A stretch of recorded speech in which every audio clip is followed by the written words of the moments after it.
Assalamualaikum warahmatullahi wabarakatuh. Innal hamdalillah nahmaduhu wa nasta'inuhu wa nastaghfiruh wa na'udzu billahi min shururi anfusina wa sayyiati a'malina may yahdihillahu fala mudilla lahu wa may yudlil fala hadiyalah. Asyhadu an la ilaha illallah wahdahu la syarika lah wa asyhadu anna Muhammadan abduhu wa rasuluh sallallahu alaihi wa ala alihi wa sahbihi ajma'in, amma ba'd. Alhamdulillah, jemaah sekalian yang dirahmati Allah Subhanahu wa taala, insyaallah kita akan melanjutkan kajian kita Puncak Kitab Riyadhus Shalihin. Dan sebelum itu kita sedikit ada beberapa hal yang ingin kita sampaikan. Yang pertama, ini terkait dengan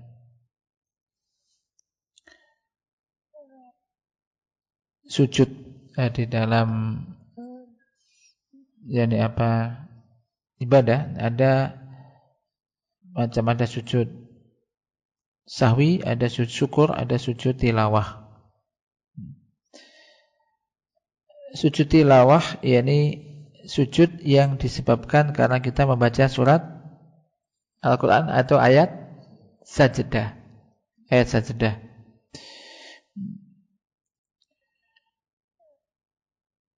Hukum sujud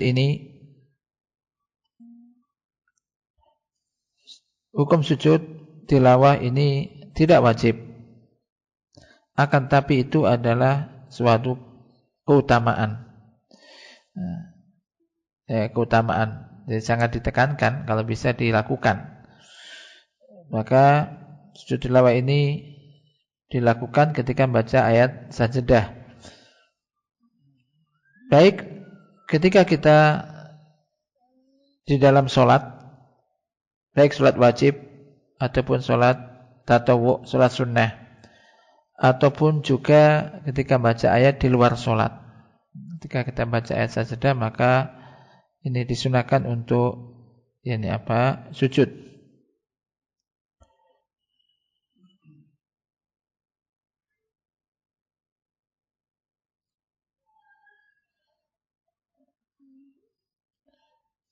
Adapun keberadaan sujud tilawah sebagai fadlan, yaitu sunnah, tidak wajib, karena Nabi SAW pernah membaca wan najmi wa sajada biha, baca surat wan najmi, tidak ada sujud tilawah ayat sajdah, lalu beliau sujud di situ.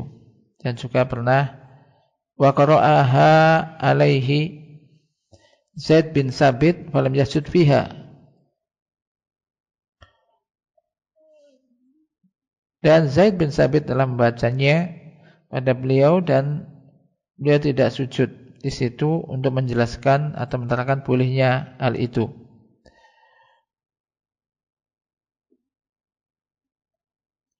Keutamaannya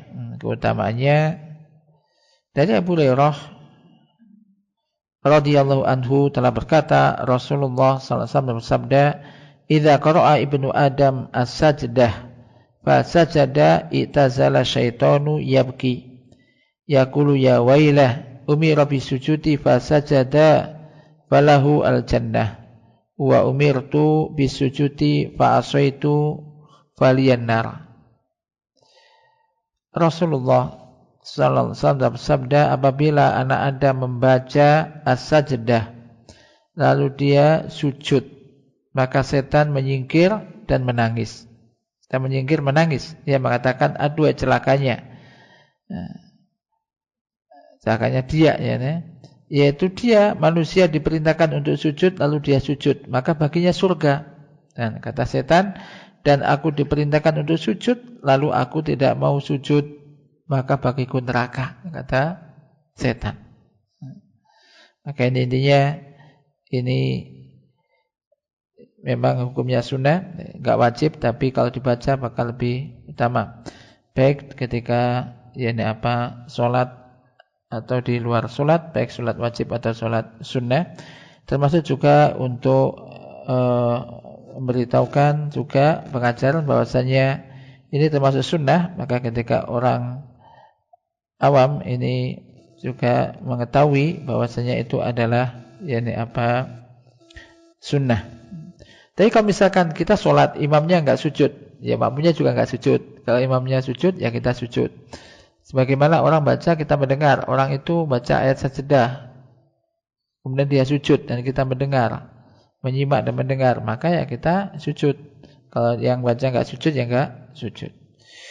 Kemudian hal yang kedua, Bung ingat ya, terkait dengan hal-hal yang biasa kita lakukan, yaitu terkait dengan azan. Ini disunahkan bagi orang yang azan untuk memiliki sifat-sifat berikut, atau di antara hal-hal yang disunahkan untuk muadzin ketika azan. Yang pertama, seyogyanya ia mengharapkan dengan azannya itu wajah Allah. Ini karena Allah Subhanahu wa taala, bukan semata-mata karena upah, tapi karena Allah Subhanahu wa taala. Yang kedua, ayakuna tahiran minal hadatsaini, yaitu kalau bisa orang yang azan dalam keadaan suci dari hadas. Hadas kecil maupun hadas besar. Ini disunahkan. Jadi dia punya wudu. Yang ketiga, hendaknya dia qaiman mustaqbil qiblah, berdiri menghadap kiblat. Ibnu Munzir mengatakan berarti ijma, kesepakatan para ulama bahwasanya berdiri pada saat azan itu termasuk sunnah. Karena ini ablagu fis sama', memang suaranya lebih keras. Walaupun sekarang juga ada mic ya, tapi ini disunahkan untuk berdiri dan menghadap kiblat. Termasuk sunnah menghadap kiblat ketika azan. Hal itu karena para muadzin Rasulullah sallallahu alaihi wasallam mereka azan dengan menghadap kiblat. Yang ketiga, yang keempat, ayyaltafita bi ra'sihi wa unukihi yaminan inda qaulihi hayya 'alas shalah wa simalan inda qaulihi hayya 'alal falah, yaitu menoleh dengan kepala dan lehernya ke arah kanan ketika mengucapkan hayya 'alas shalah, dan ke kiri ketika mengucapkan hayya 'alal falah. Hayya 'alas shalah, hayya 'alas shalah, kemudian hayya 'alal falah, hayya 'alal falah. Dari Abu Juhaifah bahwasanya ia melihat Bilal azan. Kalau ia mengatakan, wa ja'altu atattabi'u fahu hahuna wa hahuna bil azan. Aku mengikuti fahu, maksudnya mulutnya, ke sini dan ke sini dengan azan. Ya, ketika azan. Yang kelima, ayyudkhila isba'aihi fi udunaihi, termasuk sunnah memasukkan kedua jari telunjuknya ke dalam telinganya. Ya, maksudnya begini, ini telunjuk kan? Nah, di sini. Gini. Dimasukkan ke kedua telinganya. Berdasarkan perkataan Abu Juhaifah, aku melihat Bilal adzan wa yaduru wa yudbi'u fahu hahuna wa hahuna wa isba'ahu fi udunaihi. Aku melihat Bilal adzan wa yaduru wa yudbi'u fahu hahuna wa hahuna, tadi berputar menoleh kiri kanan, dan kedua jari telunjuknya berada di dalam kedua telinganya. Ini termasuk sunnah. Yang keenam, wa ayyar fa sautahu bin nida. Jadi maksudnya mengangkat atau meninggikan suaranya dengan azan. Nah, keutamanya apa? Fa inna la yasma'u mada sautil muadzin, jinnun wala insun wala syai'un ila syahidalahu yaumil qiyamah. Ini keutamaannya. Karena sungguhnya tidaklah mendengar suara muadzin, baik itu jin maupun manusia maupun suatu apapun, kecuali ia nanti akan menjadi saksi baginya pada hari kiamat. Ini keutamaannya.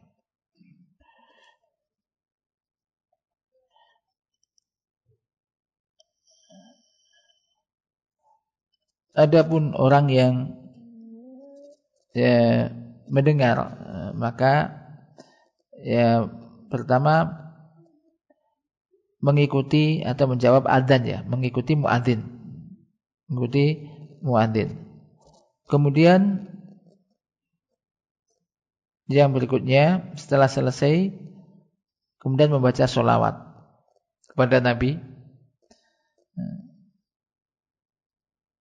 Kemudian setelah itu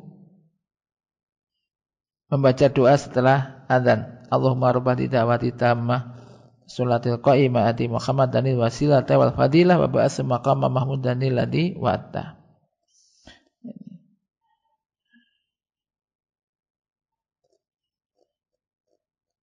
Kemudian memperbanyak doa di antara adzan dan iqamah, karena doa di antara adzan dan iqamah ini mustajab.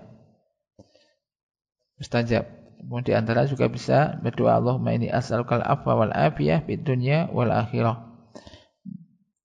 Ini beberapa hal terkait dengan apa yang biasa kita lakukan. 6. Kita lanjutkan pembahasan yang kita berarti sholihin, dan masih kita masuk di dalam hadis yang pertama, di dalam bab mujahadah. Dibaca coba hadisnya dari Abu Hurairah.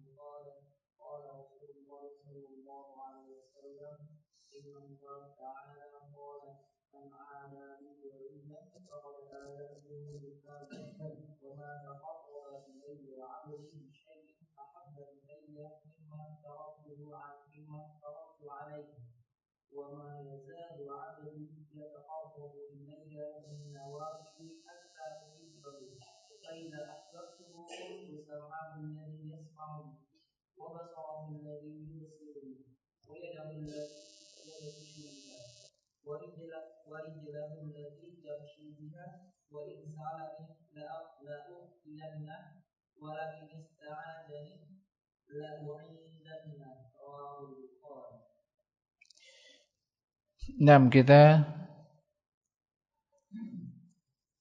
kemarin telah sampai di penjelasannya tentang hadis yaitu Allah Ta'ala berfirman, man adali waliyan faqad adzantu bil harbi. Barang siapa yang mengganggu atau menyakiti, memusuhi waliku, maka sungguh aku mengumumkan perang dengannya. Dan wali Allah adalah, siapa wali Allah kemarin? Orang yang beriman dan bertakwa. Wali Allah itu orang beriman dan bertakwa. Itu alladzina amanu wa kanu yattaqun. Itu orang-orang yang beriman dan mereka bertakwa. Yaitu mereka beriman, mengimani dengan hati mereka, dengan semua apa yang wajib untuk diimani, dan mereka bertakwa, yaitu merealisasikan keimanan dengan amal soleh, dengan perbuatannya. Mereka menjaga diri dari hal-hal yang diharamkan.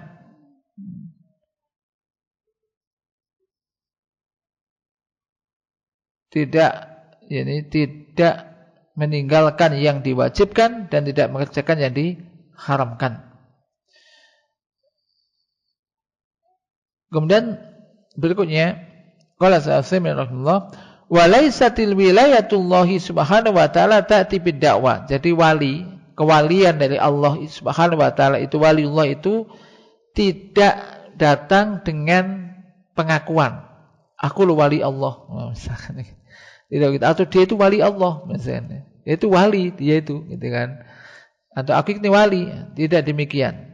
Sebagaimana dilakukan oleh kama yaf'alu ba'du dajjalin alladziina yumawihuna 'alal 'amah bi annahum awliya'un lillahi wa hum a'da'un wal iyadu billah. Sebagaimana dilakukan sebagian orang yang mereka bisa jadi menghiasi dirinya atau menipu orang awam bahwasanya mereka mengatakan bahwasanya mereka adalah wali Allah sementara mereka adalah ternyata musuh Allah. Wal iyadu billah. Yaitu disebutkan fatajidu fi ba'dil biladil islamiyah unasan yumawihuna lil amma yaquluna nahnu awliya summa yaf'alu minal ibadat adz-dzahirah ma yumawihu bihi alal amma wa huwa min adaillah. Lakinnahu yatakhidu min hadhihi da'wah wasilatan ila jam'il mal wa ila ikramin nasi lahu wa ila taqarrubihim ilaihi wa ma asbah dzalik. Anda dapati di sebagian negara Islam ini sekelompok orang, beberapa orang ini mengelabui manusia atau orang awam, mengatakan kami adalah wali-wali, para wali, wali Allah. Kemudian mereka melakukan ibadah-ibadah yang zahirah yang bisa untuk mengelabui orang awam, dan sementara pada mereka adalah min adaillah. Mereka melakukan atau mengakui menyatakan semacam itu sebagai wasilah untuk mungkin mengumpulkan harta atau agar orang-orang memuliakan dia atau mereka mendekatkan diri kepadanya dan yang semisalnya.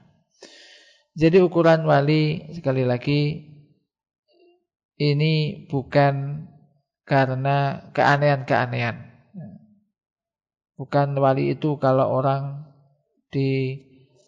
digorok enggak apa-apa misalkan kan, dikanu pisau waduh enggak keluar darahnya hebat, atau berjalan di atas air ataupun juga bisa terbang di udara.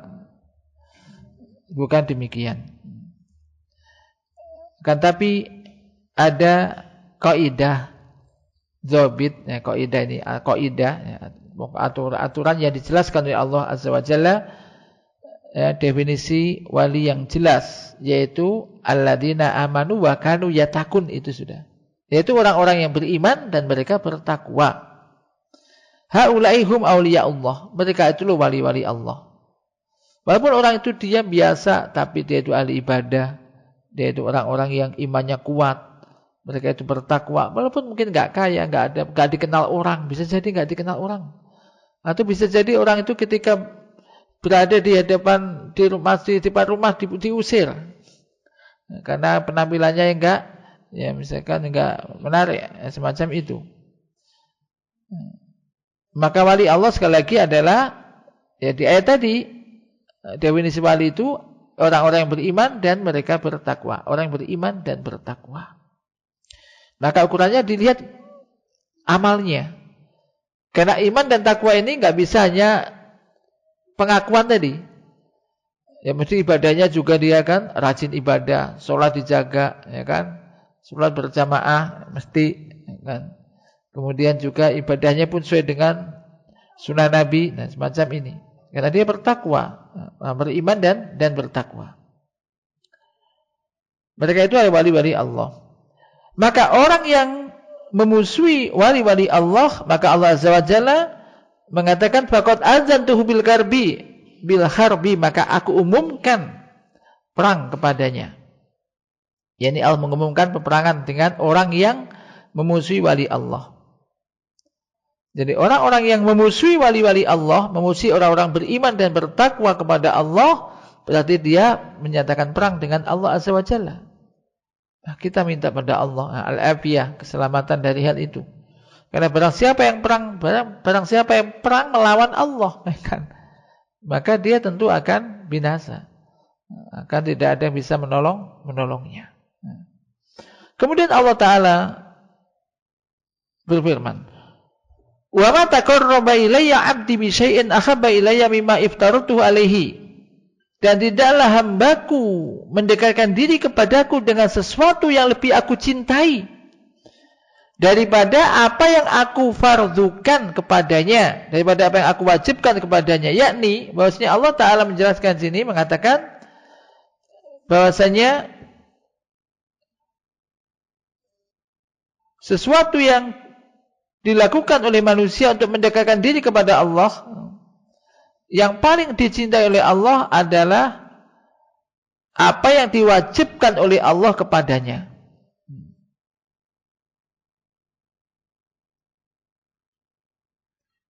Jadi maknanya ma taqarraba ilayya insanu bi syai'in ahabba ilayya mimma iftaratu alaihi. Jadi tidaklah manusia mendekatkan diri kepada Allah dengan sesuatu yang lebih aku cintai daripada apa yang aku wajibkan kepadanya. Yakni bahwasanya amalan-amalan yang wajib, yang fardu itu lebih dicintai oleh Allah daripada amalan-amalan nafilah. Ibadah-ibadah sunnah. Sunnah maksudnya enggak wajib. Ini untuk digaris bawahi di sini. Maka sholat 5 waktu misalnya itu lebih dicintai oleh Allah Ta'ala daripada qiyamul lail. Maka jangan sampai qiyamul lail tiap sampai menjelang subuh, pas subuh enggak sholat, kesiangan, ngantuk. Jadi malam sholat semalam suntuk 13 rakaat misal. Maka lebih baik orang kalau bisa ya sholat malam ya sholat subuh. Tapi daripada subuh kesiangan yang mendingan enggak sholat malam tapi bisa sholat subuh dengan berjamaah. Kalau sholat subuh ini wajib, gitu maksudnya. Jadi ini semacam tadi. Jadi sholat 5 waktu lebih dicintai oleh Allah daripada qiyamul lail. Demikian juga wa ahabbu ilallah minan nawafil. Dan sholat 5 waktu lebih dicintai oleh Allah daripada sholat-sholat sunnah. Puasa Ramadan lebih dicintai oleh Allah Ta'ala daripada puasa Senin Kemis. Atau puasa 6 hari Syawal misalkan, dan semisalnya. Maka semua amalan yang wajib itu lebih dicintai oleh Allah daripada yang nafilah, daripada yang sunnah.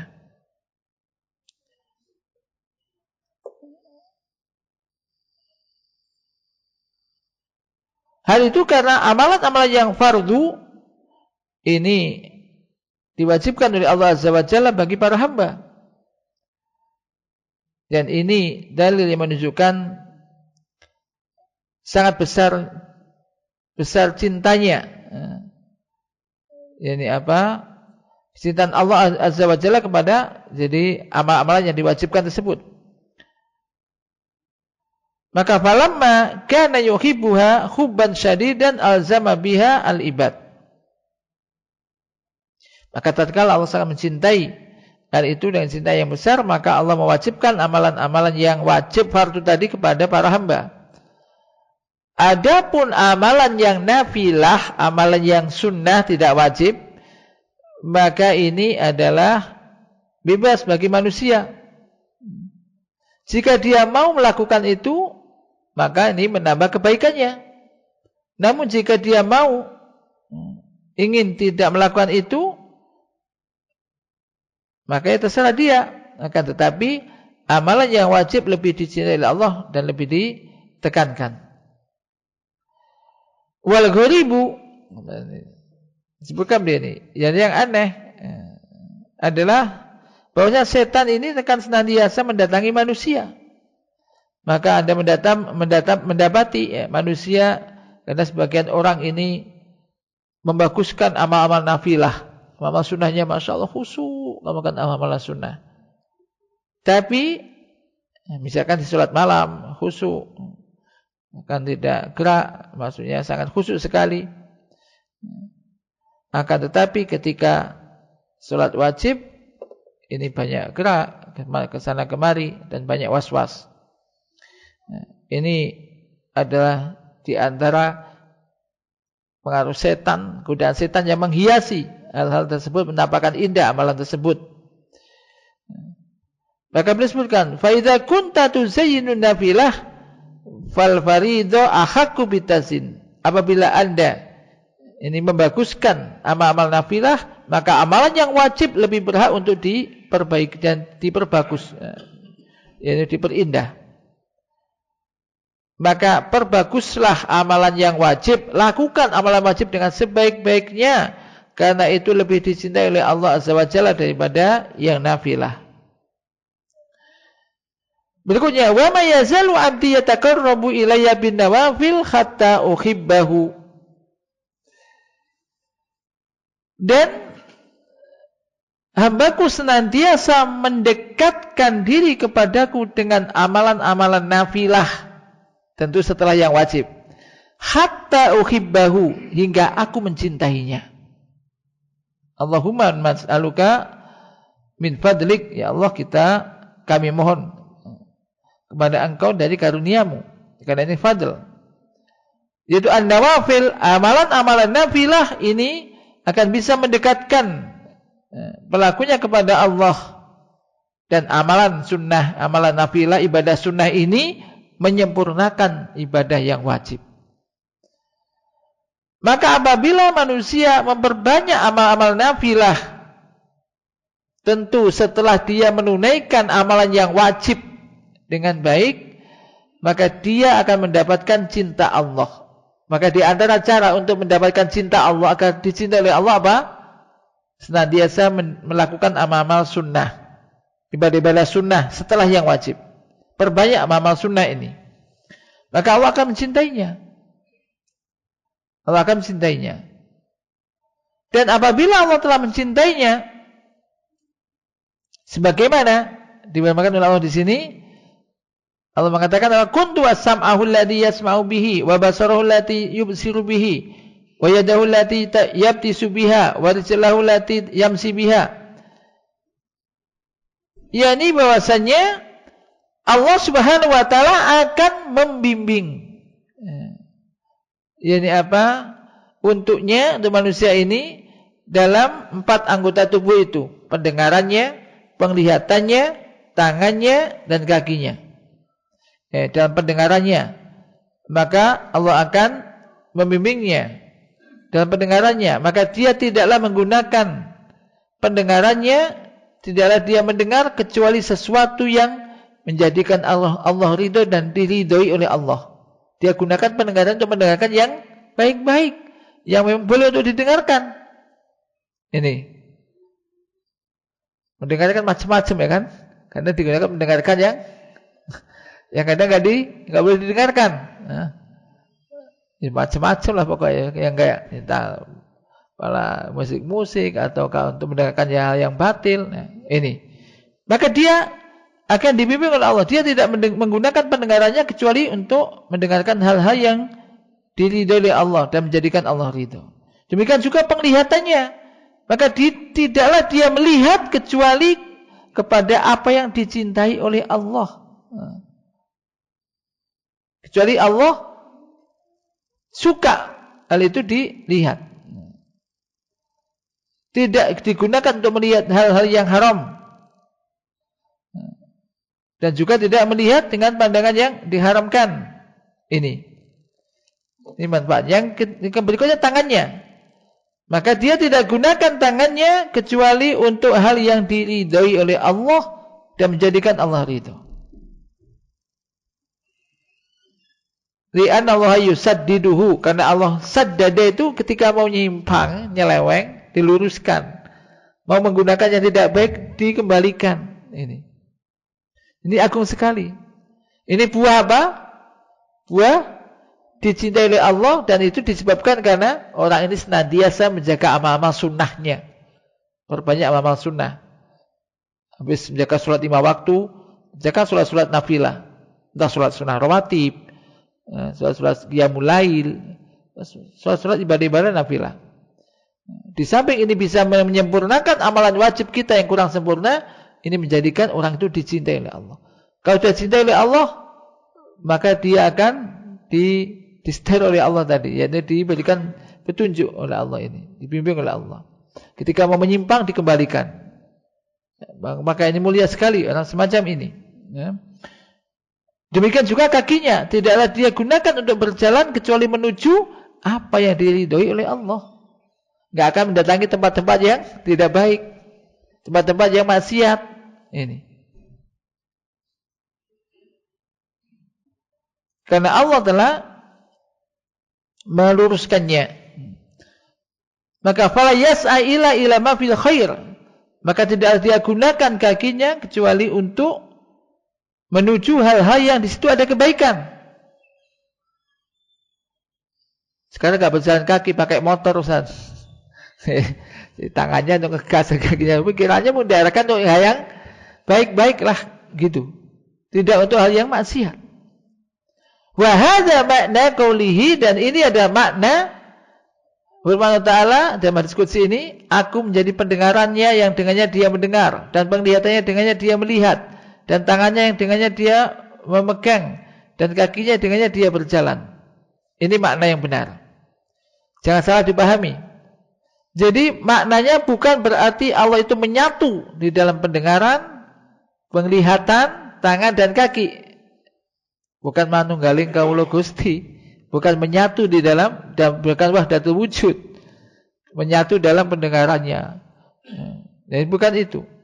Tetapi yakni apa, akan dibimbing yakni pendengarannya, digunakan untuk semua itu, digunakan hal-hal yang diridhoi oleh Allah Ta'ala. Jadi bukan berarti menyatu pada diri hamba tersebut. Dan ini Allah Maha Suci dari semua itu. Dan ini tidaklah mungkin, muhal, mustahil semacam itu. Kenapa? Karena anggota tubuh ini adalah anggota makhluk, seorang makhluk yang tidak mungkin dia itu adalah sang khalik. Enggak mungkin sang khalik yang menyatu dengan makhluk. Khalik itu pencipta, makhluk yang diciptakan. Demikian juga di dalam hadis ini Allah Ta'ala menetapkan di dalam firman-Nya di hadis qudsi ini, wa in sa'alani a'taituhu, dan jika dia minta kepadaku, aku akan memberikan kepadanya apa yang dia minta, dan jika dia minta perlindungan kepadaku, aku akan melindunginya. Maka di sini Allah menetapkan di situ adanya sa'il dan mas'ul. Ada yang meminta dan yang dimintai, ada yang melindungi dan dimintai perlindungan. Tentu yang ini tidak sama dengan yang itu. Tapi maknanya adalah tadi, makna hadis itu bukan Allah menyatu pada diri seorang hamba, akan tetapi Allah akan meluruskan manusia, membimbing manusia itu di dalam pendengarannya, penglihatannya, gerakan tangannya maupun kakinya. Dan di dalam firman Allah Subhanahu wa taala dalam hadis qudsi ini, wa in sa'alani a'taituhu, dan jika dia minta kepadaku, aku akan berikan kepadanya. Ini dalilun ala anna hadzal waliyya alladhi taqarraba ila Allah Ta'ala bil faraid summa bin nawafil idza sa'ala Allah atah. Ini dalil yang menunjukkan bahwasanya wali Allah ini, yaitu yang mendekatkan diri kepada Allah dengan amalan-amalan yang fardu, yang wajib, kemudian yang sunnah-sunnah. Apabila ia minta kepada Allah, maka akan dikabulkan oleh Allah, akan diberi oleh Allah. Berarti dia itu mujabud dakwah, doanya mustajab.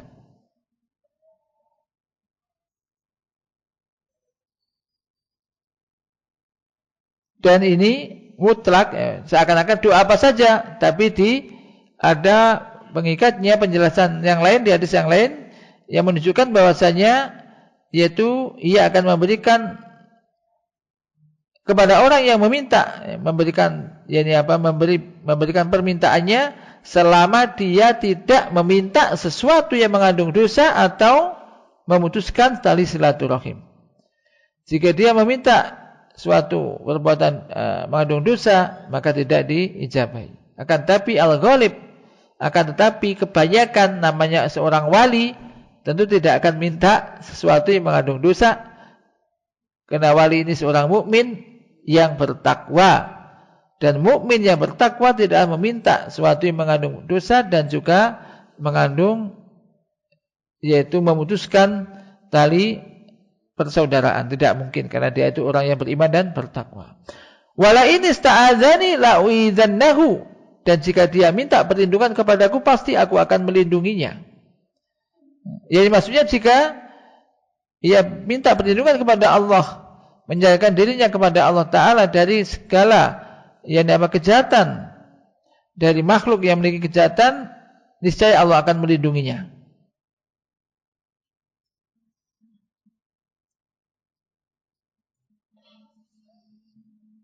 Ada beberapa faedah dari hadis ini. Pelajaran dari hadis. Yang pertama, yaitu isbatul walayati lillahi azza wa jalla, yaitu menetapkan adanya kewalian Allah azza wa jalla. Dan kewalian Allah Ta'ala ini terbagi dua, yaitu kewalian umum secara umum, yaitu kekuasaan atas semua hamba. Allah menguasai dan mengatur semua hamba. Allah akan bertindak sesuai dengan apa yang diinginkan bagi semuanya, bagi semua hamba, bagi semua manusia, orang itu beriman atau enggak beriman. Karena semuanya yang mengatur urusan hamba itu adalah Allah azza wa jalla. Manusia ingin menginginkan demikian, kalau Allah enggak menginginkan enggak akan terjadi. Nah ini secara umum. Dan hal itu sebagaimana firman Allah tabaraka wa taala, hatta idza jaa ahadakumul maut tawaffat rusuluna wa hum la yufarritun summa ruddu ila Allahi maulahumul haq. Hingga apabila datang pada salah satu di antara kamu sekalian kematian, tawaffat rusuluna. Jadi ia diwafatkan oleh utusan-utusan kami para malaikat, wa hum la yufarritun, dan mereka tidak melakukan tafrid. Summa ruddu ilallah, kemudian mereka dikembalikan kepada Allah, maulahumul haq. Maulahumul haq, yakni penguasa atau wali mereka yang sebenarnya, yaitu Allah yang menciptakan mereka dan mengaturnya. Maka kewalian ini umum, mencakup semua makhluk. Dan ini terjadi bi ghairi sabab minal insan, tanpa sebab dari manusia. Allah yang mengatur semua kehidupan manusia, menghendaki apapun yang tidak dilakukan oleh Allah kepada manusia, baik ia mau atau manusia itu mau atau tidak, dan juga tanpa sebab darinya.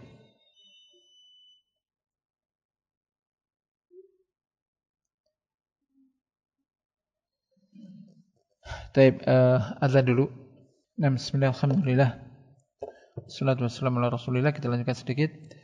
Adapun yakni kewalian secara khusus seperti firman Allah Ta'ala, Allahu waliyul ladzina amanu yukhrijuhum minadh dhulumati ilan nur wal ladzina kafaru awliya'uhum at-taghut yukhrijunahum minan nuri ila dhulumat.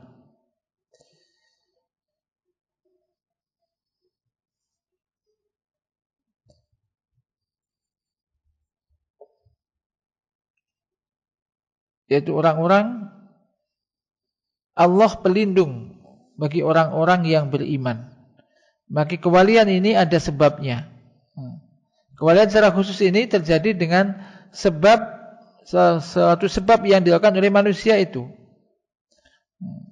Ya, dia melakukan suatu hal ketaatan kepada Allah, keimanan kepada Allah, loyal, setia, taat kepada Allah, hingga akhirnya Allah menjadi walinya, yakni pelindungnya.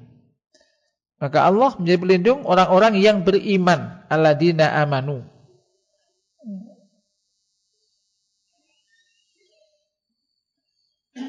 Wa kanu yattaqun, orang beriman dan bertakwa. Di ayat ini Allah pelindung bagi orang-orang yang beriman. Disebutkan di antara tafsir dari ayat ini, Allah pelindung bagi orang-orang yang beriman. Karena mereka ini taat, beriman kepada Allah, setia, taat, bertakwa kepada Allah Ta'ala. Maka mereka tidak menentang Allah, tidak menyekutukan Allah dengan suatu apapun. Dan mereka mencintai Allah Ta'ala, dan juga mencintai orang-orang yang mencintai Allah Ta'ala, dan memusuhi musuh-musuh Allah. Akhirnya Allah pun melindungi mereka, memberikan karunia kepada mereka dengan ihsannya. Maka Allah mengeluarkan mereka, yukhrijuhum minadh dhulumati ilan nur. Allah mengeluarkan mereka dari berbagai macam kegelapan. Ini dalam bahasa Arab dhulumat ini banyak. Karena kegelapan ini memang banyak, yaitu kegelapan berupa kegelapan kufur, kekufuran, kemaksiatan, kejahilan, menuju nur, yaitu cahaya keimanan, ketaatan dan ilmu. Dan balasan mereka dari semua ini adalah Allah menyelamatkan mereka dari kegelapan kubur di mahsyar dan juga di hari kiamat menuju kenikmatan yang abadi. Kemudian waladina kafaru, sementara orang-orang kafir itu pelindung mereka adalah taghut, yaitu setan dan tentara-tentara setan. Yang setan itu yukhrijunahu minan nur, setan itu menjadikan sebab mereka mengeluarkan mereka dari cahaya menuju kegelapan. Dari cahaya menuju kegelapan. Jadi mereka mengeluarkan dari cahaya iman, ilmu, ketaatan menuju kegelapan kufur, kekufuran, kejahilan, kemaksiatan. Maka ya balasannya mereka pun tidak mendapatkan kebaikan. Ulaika ashabuna, mereka itulah penduduk atau penghuni neraka, hum fiha khalidun, mereka kekal di dalamnya. Maka ini di antara di macam kewalian. Maka barang siapa dan semoga barang siapa yang menginginkan jadi wali-wali Allah dan Allah menjadi pelindungnya, maka kita berupaya untuk bisa meningkatkan keimanan dan ketakwaan kita. Yang penting berupaya untuk bagaimana kita bisa memiliki keimanan, menjaga keimanan kita, meningkatkan keimanan kita, dan juga ketakwaan. Ya tentunya banyak berdoa kepada Allah. Allahumma zidna imanan wa yaqinan fikha. Dan juga Allahumma ati anfusana taqwaha wa zakiha anta khairu man zakaha anta waliyuha wa maulaha.